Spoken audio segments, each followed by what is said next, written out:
Hello everyone and welcome to Suburban Stone Age. I'm up at Mini Poi again. It's been a long time since I've had a chance to come up here, basically due to the pandemic and also due to summer. Summer is a brutal season. In fact, it's 102 degrees right now in the shade and it's hot. Yeah. But the reason for my video today is because I wanted to discuss what we're staring at right here, which is the road.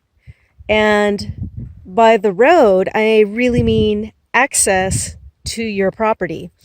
So if you are considering buying vacant land in the desert, it's very much worthwhile, before you spend a dime, to do a deep dive into how you're going to access your property. And I'm going to share with you my story about how I did it and what I found and how it's coming along.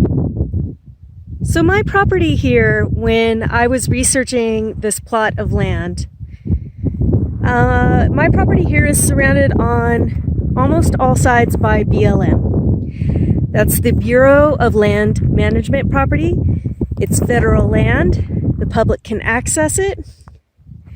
But you can't, you can't just do anything you want with it. There are rules. So this is all BLM land here. There's private property up here behind me. This is my property. And then out all the way basically down to the road out there is all BLM land as well. So as you can see from where the truck is parked,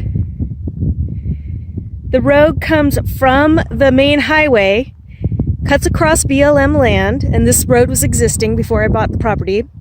It cuts across BLM land, and that's the main access to my property. So when I first bought this property, that was a concern because I wanted to make sure that there wasn't going to be an issue with me getting to my land. That's one way to do it. And then also, side note, the road continues on and it goes up over the hill and down the other side. And all of that is BLM too. So the deal with BLM land, and when I first bought the property, is I did research on it. And since I wasn't going to be here full time, I'm kind of working as I can to get up here and do stuff, I figured I would just use the existing roads, just like the public would, and I would use it under what's called casual use. So casual use is exactly that in terms of BLM.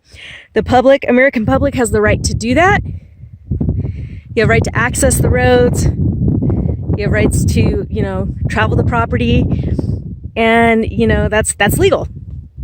So because I'm not up here all the time, 100%, I'm not driving machinery, equipment, I'm not having massive traffic, there's no parking lots, none of that stuff. It's just me and my truck from time to time accessing these roads, just like every other person who, goes off-roading around here does the same, that there wouldn't be an issue with BLM access to my land. However, what you're looking at right now got me thinking about maybe I should change my mind, and I'll tell you about that decision. So this gully represents massive soil erosion. And again, this was existing.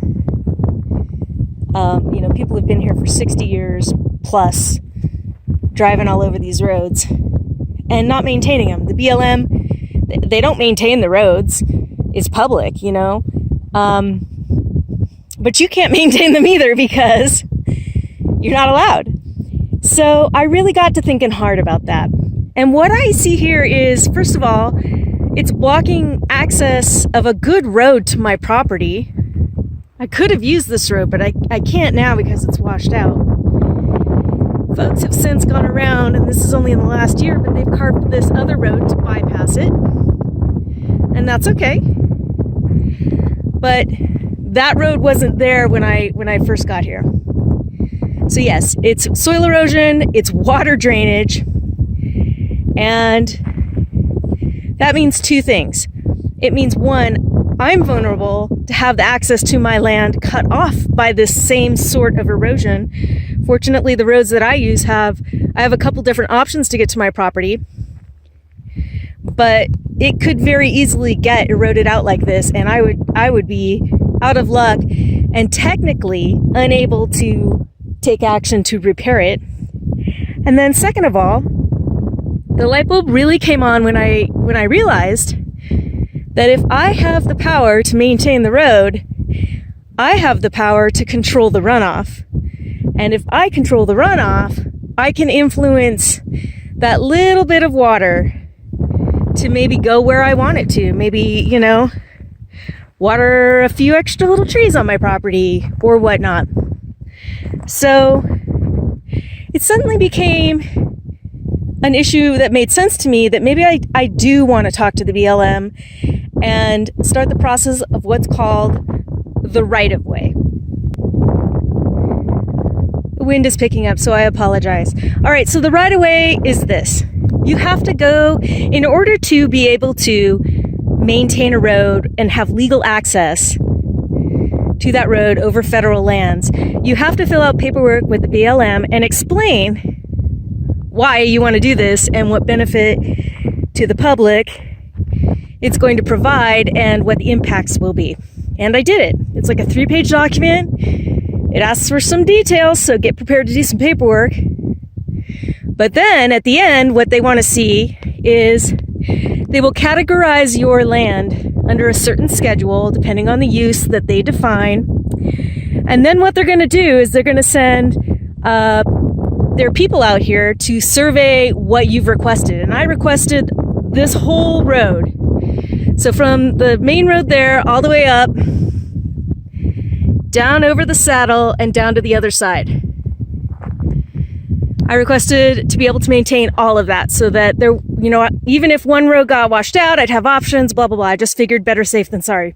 Once the paperwork is reviewed by the BLM, you submit your application, they review it, they get back to you, and they let you know how much it's going to be to have those professionals come out and assess the environmental impact of your maintenance. By the way, you're going to be responsible for personally paying for that maintenance. You have to pay for these people to come out and do it. So it's like they're going to look for cultural issues. They're going to look for like cultural sites. They're going to look for environmental impacts. They're going to look for, you know, like ecologically sensitive areas, stuff like that. That's something you're going to have to pay for. So they get back to you with a price. And in my case, for this road, so it's by the square foot. So it's like, you know, a 12-foot wide road or whatever the calculation is times as long the length of the entire road. And I calculated that based on Google Earth. The bill for that came out to be about $1,200, which was a lot.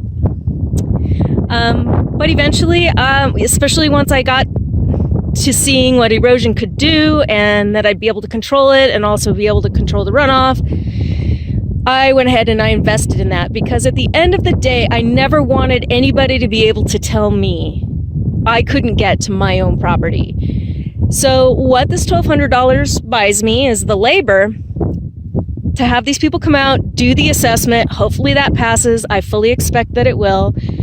And then after that, you pay us a rental fee per year. And in my case, it's about $159 per year for 30 years for the right-of-way. Now, I have to pay to maintain the road as needed.